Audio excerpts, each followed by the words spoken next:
Hello friends, welcome back to Niki's Kitchen. இன்னைக்கு நம்ம சேனல்ல சத்தான கீரை கடையல் எப்படி பண்றதுன்னு பார்க்கலாங்க. நான் இன்னைக்கு வந்து பருப்பு சேர்த்து இந்த கீரை கடையல் வந்து பண்ணியிருக்கிறேன். இந்த நான் சொல்ற கீரை இல்லாம நீங்க எல்லா கீரையிலுமே இந்த கடையல் பண்ணலாம். ரொம்ப அருமையா இருக்கும். இது எப்படி பண்றதுன்னு பார்க்கலாம். இந்த கீரை கடையல் பண்ணுறதுக்கு நான் இன்றைக்கி வந்து 2 கட்டு வந்து தொய்யக்கீரை எடுத்திருக்கேன்.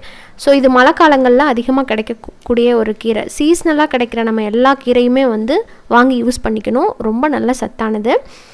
இது கிடைக்கல அப்படின்னா உங்களுக்கு எந்த கீரை கிடைச்சதோ, பாலக்கீரை, அரைக்கீரை, சிறுகீரை, அந்த மாதிரி எல்லா கீரையுமே நீங்கள் இதுக்கு போட்டு பண்ணிக்கலாம். முளைக்கீரை எல்லாமே ரொம்ப நல்லாயிருக்கும். இதை நான் வந்து நல்லா வாஷ் பண்ணி எடுத்துக்கிறேன். ஒரு 2-3 டைம் நல்லா கழுவி எடுத்துக்கணும். மண்ணை ஏகப்பட்டது இருக்கும்.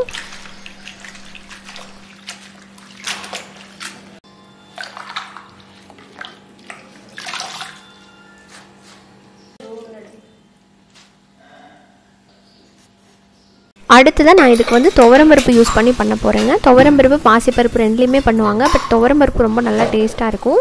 இதுக்கு பார்த்தீங்கன்னா நான் வந்து ஒரு அரை ஆளாக்கு, அதாவது ஒரு 50 கிராம் அளவுக்கு மட்டும்தான் துவரம்பருப்பு சேர்த்துருக்கேன். ரொம்ப சேர்த்தாலும் டேஸ்ட் நல்லா இருக்காது. அதனால் நான் இதுக்கு வந்து பச்சை மிளகா வந்து 1லேருந்து 2 வரைக்கும் நான் யூஸ் பண்ணிக்க போகிறேன்.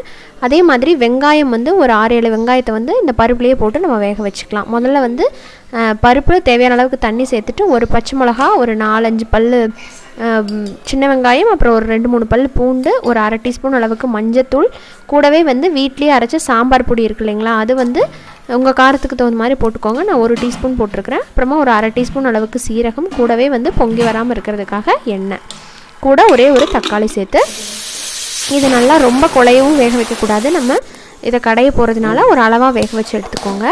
இப்போ அடுத்ததான் நம்ம வந்து கீரையை வேக வச்சுக்கலாம். அதுக்கு இந்த மாதிரி ஒரு குண்டா மாதிரி வச்சுருக்கிறேன். இப்படி இருந்தது அப்படின்னா கடையிறதுக்கு ரொம்ப ஈஸியாக இருக்கும் அப்படிங்கிறதுக்காக.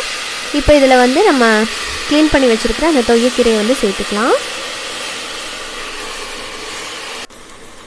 தேவையான அளவுக்கு தண்ணி சேர்த்துக்கோங்க. கீரை உடனே வெந்துடும். கொஞ்சம் பார்த்து அளவாக சேர்த்துக்கோங்க. இப்போ இதில் வந்து கொஞ்சம் சர்க்கரை சேர்த்துக்கிறேன். எதுக்குடா சர்க்கரை சேர்க்குறீங்க அப்படின்னு நினைப்பீங்க. இந்த கலர் வந்து இந்த பச்சை கலர் அப்படியே இருக்கணும் அப்படிங்கிறதுக்காக கொஞ்சமாக ஒரு 1/4 டீஸ்பூன் அளவுக்கு மட்டும் சர்க்கரை சேர்த்துக்கிறேன். அடுத்ததாக பார்த்திங்கன்னா இந்த சைடு வந்து நம்ம வச்சுருந்த பருப்பு வந்து ரெடி ஆகிடுச்சு. இப்போ பாருங்கள், பருப்பு நல்லா தெரியும், அதே நேரத்தில் வெந்திருக்கும். அந்த மாதிரி நீங்கள் வேக வச்சு எடுத்துக்கணும். அப்போ தான் கடையில் வந்து ரொம்ப நல்லாயிருக்கும். இப்போ நம்ம கீரையும் பார்த்திங்கன்னா ஒரு 2 நிமிஷத்தில் நல்லா வெந்துருச்சு. இப்போ அந்த பருப்பையும் அந்த கீரைக்குள்ளேயே ஊற்றி ஒரு 2 நிமிஷம் கொதிக்க விட்றேன். அந்த டைமில் இதுக்கு ஒரு தாளிப்பு கொடுக்கணும். அதுக்கு வந்து பார்த்திங்கன்னா ஒரு 2 டேபிள் ஸ்பூன் அளவுக்கு எண்ணெய் ஊற்றிக்கோங்க. எண்ணெய் சூடானதுக்கப்புறம் கடுகு உளுந்து சேர்த்துக்கோங்க. உளுந்து வந்து நல்லா பொன்னிறமாக அதிலேருந்து ஒரு வாசம் வரணும். அப்போ தான் அந்த கடையிலுக்கு வந்து நல்லா ஒரு மணம் கிடைக்கும். அந்த மாதிரி இது நல்லா ஒரு லோ ஃப்ளேமில் வச்சு, ஒரு மீடியமான ஃப்ளேமில் வச்சு நீங்கள் நல்லா பொரி விட்டதுக்கப்புறம் வெங்காயத்தை போட்டுருங்க. வெங்காயம் நல்லா ஒரு கைப்பிடி அளவுக்கு போடலாம். கூடவே உங்களுக்கு காரம் தேவைன்னா வரமிளகா போட்டுக்கோங்க. இந்த வெங்காயம் ரொம்ப வதங்காமல் கொஞ்சம் அந்த பச்சை மணம் இருக்கணும். அந்த மாதிரி இருக்கிறப்பவே வந்து அந்த கீரையோடு உள்ளே சேர்த்து கொட்டி ஒரே ஒரு டைம் நல்லா கலந்து விட்டுட்டு இப்போ நம்ம கடைஞ்சிட வேண்டியதான். நம்ம வந்து தேவையான அளவுக்கு இந்த டைமில் உப்பு போடணும். உப்பு முன்னாடியே தயவு செஞ்சு போட்டுறாதீங்க. ஏன்னா கீரையோட அளவு குறையிறதுனால உப்பு ஜாஸ்தி ஆயிரும். ஸோ இந்த டைமில் பார்த்து உப்பு போட்டதுக்கப்புறம் வந்து மத்து வச்சு நீங்கள் கடையிறனா கடைஞ்சிக்கலாம். இந்த மாதிரி ஹேண்ட் பிளெண்டர் எங்கிட்ட இருக்கிறதுனால சும்மா ஒரே ஒரு 2 சுற்று விட்டால் போதும். இது வந்து சீக்கிரமாக கடைஞ்சி எடுத்துக்கலாம். ரொம்பவே ஈஸியான ஒரு மெத்தட் இது. இப்போ பாருங்கள், இந்த மாதிரி தரன்னு இருக்கணும். ரொம்பவும் குழைய வந்து கடைஞ்சிடக்கூடாது. இந்த மாதிரி கடைஞ்சிங்க அப்படின்னா சாப்பாட்டோட போட்டு சாப்பிட்றதுக்கு ரொம்ப நல்லாயிருக்கும். இதே டைமில் வந்து உப்பு கரெக்டாக இருக்கா அப்படின்னு பார்த்துக்கோங்க.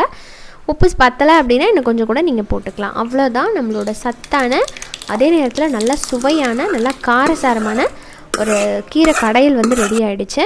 இதை வந்து நல்லா சுட சுட வெள்ளை சாதம் வந்து குக்கர்லேருந்து நீங்கள் செஞ்சதை விட வடித்த சாப்பாட்டோடு வச்சு சாப்பிட்டு பாருங்கள். ரொம்ப சூப்பராக இருக்கும்.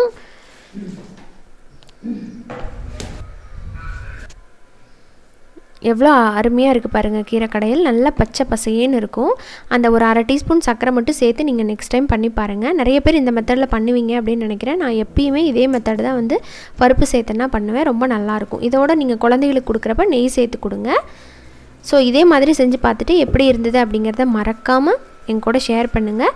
அண்ட் இன்னொரு இன்ட்ரெஸ்டான ரெசிபியோடு உங்களை சீக்கிரமாக வந்து மீட் பண்ணுறேன். நன்றி, வணக்கம்.